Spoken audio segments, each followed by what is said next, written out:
Problem 39, we're taking a look at the degree of a polynomial. Remember that when it's written in standard form, and problem A is written in standard form, it is the highest exponent that we have. So problem A, the exponent here is a 2. The exponent here is not written, which means it's a 1.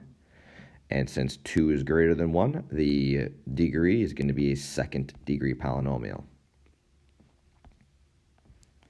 Problem B is also written in standard form. It's just not really written in what we call descending order. Normally when we write them, we write the highest power out first. It's not necessarily wrong the way it's written, but we need to make sure that when we look at our exponents, we have an exponent of 2 and an exponent of 5. This is x to the 0, so that one is our constant term. So this one, 5, is the degree, so it's a 5th degree polynomial. For problems C and D, now they are not written in standard form, so we need to think of them being written in standard form. If I would go through and multiply this out and get rid of my parentheses, let's say I multiply these two first. So I make my generic rectangle and I multiply them out. I have x plus 3, x minus 2. I get an x squared, and I really don't care what's in the rest of these boxes.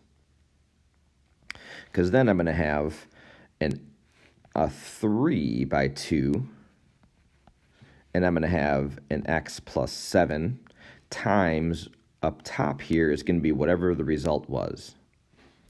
Well, this first one was an x squared. That would be right here, and that would be combining my like terms to get whatever is here, and then that one would go right here. And it doesn't really matter because now this box is going to be an x cubed. Since that is going to be the highest exponent, this is now a 3rd degree polynomial. Does not matter what the other ones are. The degree is your highest exponent. All the rest of them will have smaller exponents than that.